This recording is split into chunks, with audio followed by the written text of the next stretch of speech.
हिंद बच्चों, welcome back to our channel. आज की वीडियो में हम लोग देखेंगे combination of resistors, heating effect of electric current और पावर के बारे में। तो चलिए वीडियो को स्टार्ट करते हैं। सबसे पहले हम लोग समझते हैं कि कॉम्बिनेशन रेजिस्टर्स को जब हम लोग कंबाइन करते हैं किसी सर्किट में तो वो दो तरीके से किया जाता है। या तो उसको हम लोग सीरीज में कंबाइन करते हैं, मतलब लाइन बाय लाइन एक साथ एक ही लाइन रो में उसको अरेंज करेंगे, उसको हम लोग कहते हैं सीरीज कॉम्बिनेशन। या तो हम लोग उसको एक दूसरे के पैरेलल में रखेंगे। ठीक है, इन्हीं दो तरीके से सर्किट में रेजिस्टर्स को लगाया जाता है। तो समझते हैं कि इन दोनों में डिफरेंस आखिर क्या होता है, क्यों डिफरेंस अलग अलग तरीके से लगाया जाता है, क्यों लाइन में लगाया जा रहा है और पैरेलल लगाया जा रहा है।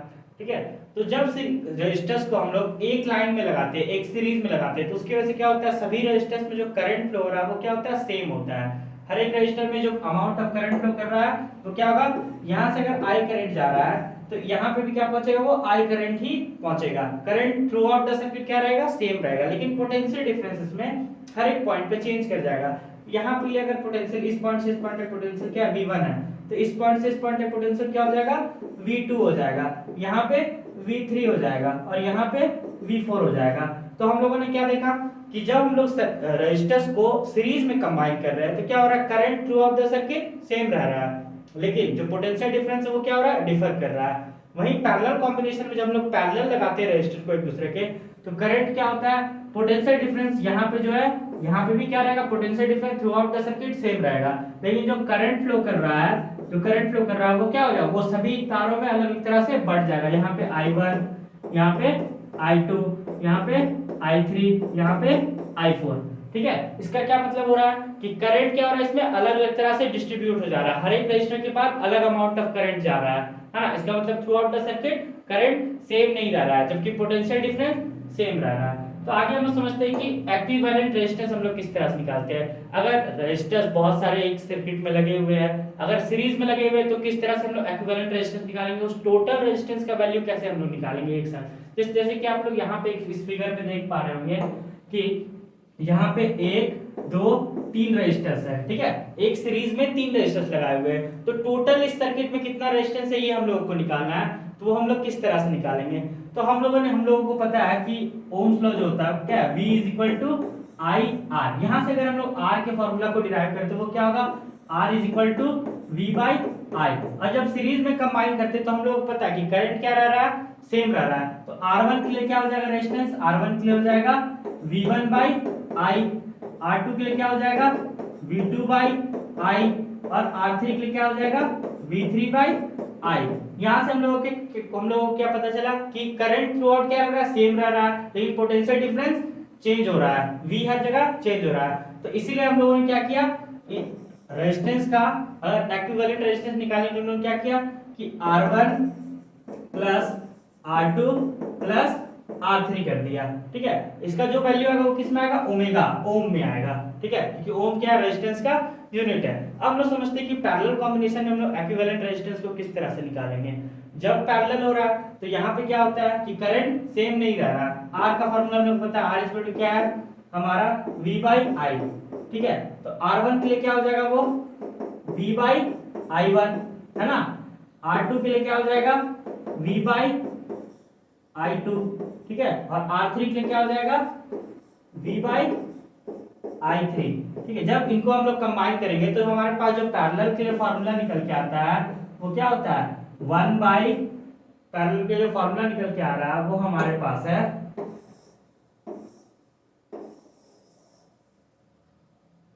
1/R parallel = 1/R1 plus 1/R2 plus 1/R3। ठीक है, ये हमारे पास फार्मूला निकल करके आया है।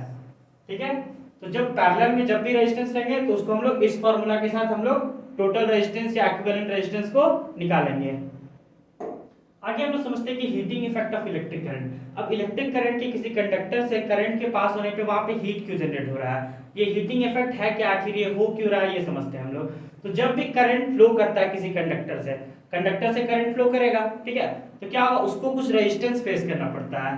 ठीक है, अगर मान लीजिए कि आप घर से बाहर निकलना चाह रहे हैं, आज रात को लेट नाइट आप घर से निकल रहे हैं, दोस्त के घर में बर्थडे पार्टी है, या आपको कहीं क्लब जाना है, ठीक है, तो आप घर से निकल रहे हो, गेट पे कौन खड़ी होगी, मम्मी, वो पूछेगी, जाने देगी नहीं, क्योंकि वो क्या आपके लिए वो रेजिस्टेंस, मान लो कि आप करंट हो, मम्मी क्या है वहां पे रेजिस्टेंस है, वो आपको रोक रही है। अब जब कोई भी चीज आपको रोकेगा तो आप उसको ओवरकम करना चाहेंगे।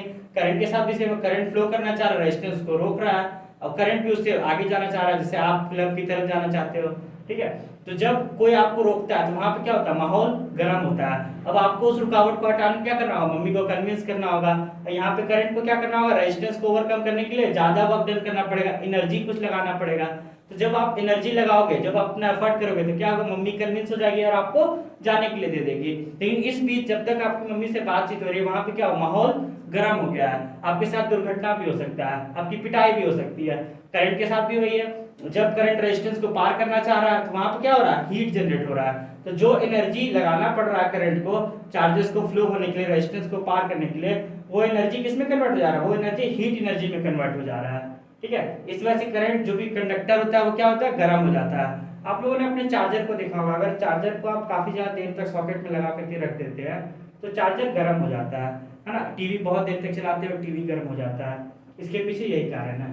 तो इस heating effect of electric current का यूज करके हम लोग क्या करते हैं, बहुत सारे अप्लायंसेस जो हम लोग यूज करें उसमें कौन सा प्रिंसिपल यूज होता है, heating effect of electric current का। जैसे कि इलेक्ट्रिक टोस्टर हो गया, आयरन हो गया, केटल हो गया, इलेक्ट्रिक स्टोव हो गया, ठंडी के दिन में नहाने के लिए जब लोग वाटर हीटर यूज करते हैं उसमें भी यही प्रिंसिपल यूज किया जाता है। जनरली इन सब में क्या होता है, नाइक्रोम का एक कॉइल होता है, जैसा कि आप लोग इस इमेज में देख पा रहे होंगे, इस वाले इमेज में, कि वहां पे क्या है, जब सर्किट में एक नाइक्रोम कॉइल को जब लगाया गया है तो वो क्या हो गया, रेड हॉट हो गया है, वो इतना ज्यादा गर्म हो गया है कि वो लाल दिखाई दे रहा है ना। फोटो में व्हाइट दिखाई दे रहा हो लेकिन एक्चुअली में वो रेड हो जाता है, ठीक है। तो इसी का यूज किया जाता था पुराने टाइम के बल्ब में, जो बल्ब थॉमस अल्वा एडिसन ने बनाया था, उस बल्ब में क्या था कि उसके अंदर टंगस्टन का एक फिलामेंट होता था, एक कॉइल होता था। तो जब उसको सर्किट में हम लोग लगाते थे वो इतना गर्म हो जाता था कि वो ग्लो करने लगता था, ऐसा लगता था कि वो रोशनी दे रहा है। आज भी अगर आप फुचका या गोलगप्पे वाले के स्टॉल पे जाएंगे तो आपको वो बल्ब दिख जाएगा, क्योंकि वो क्या करता है, हीट जनरेट करता है, इसलिए ठेले वाले उसको अपने दुकान में लगा करके भी रखते हैं। इसका नेक्स्ट जो डिवाइस होता है, इसको जो हम सेफ्टी डिवाइस के फॉर्म में यूज करते हैं, वो क्या होता है, फ्यूज। फ्यूज क्या करता है, अगर किसी भी सर्किट के, आपके घर का जो मेन सर्किट है उसके दोनों एंड में अगर सर्किट के बीच में एक फ्यूज को लगा दिया जाए, तो जब भी करंट ओवरलोड होगा, मान लीजिए करंट का वोल्टेज अगर अचानक से बढ़ गया, ठीक है, कभी ओवरलोड ऑफ करंट अगर आ रहा है, तो ये सर्किट में क्या होगा कि जो इसके बीच का तार है, जो इसके बीच में जो वायर यूज किया गया है, ठीक है, ओवरलोड होने पे ये क्या होता है, मेल्ट करके ब्रेक डाउन कर देता है सर्किट। ये क्या हो जाएगा, मेल्ट हो जाएगा, यहाँ से ये टूट जाएगा, जिसकी वजह से क्या होगा कि सर्किट आपके घर का ब्रेक हो गया। अब इसकी वजह से ओवरलोड करंट होने की वजह से आपका कोई भी अप्लायंसेस खराब नहीं होगा घर का, आपके घर में आग लगने के चांसेस बहुत कम हो जाएंगे। क्योंकि क्या होता है, जब भी ओवरलोड करंट होता है, हमारे घर में कोई भी सेफ्टी डिवाइस नहीं लगा हुआ है, तो ज्यादा करंट के फ्लो होने की वजह से हीट ज्यादा हो जाता है, इस वजह से आग लग जाता है। तो इसको हटाने के लिए, इससे खुद को सेव करने के लिए घर में फ्यूज लगाया जाता है। और जो ये कार्टून आप देख पा रहे होंगे, ये जो कार्टून है, इसमें क्या है कि ये जो वोल्ट है, ये जो पोटेंशियल डिफरेंस है, वो क्या कर रहा है, करंट को फ्लो करवा रहा है, करंट को आगे की तरफ धकेल रहा है। करंट पोटेंशियल डिफरेंस का काम क्या होता है कि हाई पोटेंशियल से करंट को लो पोटेंशियल की तरफ भेजता है, उसका काम यही है। और रेजिस्टेंस का काम क्या है, ये जो ओम है किसका यूनिट है, रेजिस्टेंस का यूनिट है। ये क्या कर रहा है, करंट को आगे बढ़ने से रोक रहा है, यही हमारा ओम्स लॉ, V = IR। अब आगे हम समझते हैं कि जो वर्क डन हो रहा है इसको हम लोग निकालते कैसे हैं। तो पावर समझने से पहले हम लोग समझ लेते हैं कि वर्क डन क्या होता है। जो वर्क डन लगा रहे हैं हम लोग उस रेजिस्टेंस को ओवरकम करने के लिए, वो क्या होता है, W = Q × V, यानी कि चार्ज इनटू पोटेंशियल डिफरेंस। अब Q का यूनिट हम लोगों को पता है, Q/T क्या होता है, करंट। हमारा करंट क्या होता है, चार्ज बाय टाइम, चार्ज पर सेकंड, कितना चार्ज पर सेकंड फ्लो कर रहा है, इसको हम लोग क्या बोलते हैं, करंट, ठीक है। तो ये दो फार्मूला को हम लोग को आगे में डेरिवेशन में काम आएगा। अब समझते हैं पावर क्या है।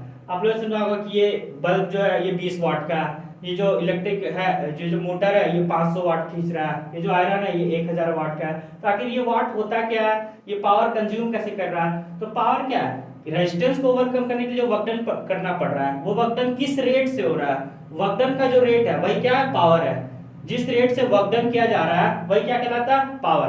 कोई भी इलेक्ट्रिकल डिवाइस जिस रेट से वर्क डन कर रहा है, जिस रेट से एनर्जी को कंज्यूम कर रहा है, वही क्या हो जाता है, उसका पावर। इसलिए पावर का फार्मूला क्या होता है, वर्क बाय टाइम। वर्क का फार्मूला हम लोगों को क्या पता है कि वर्क इक्वल टू क्या है, QV/T।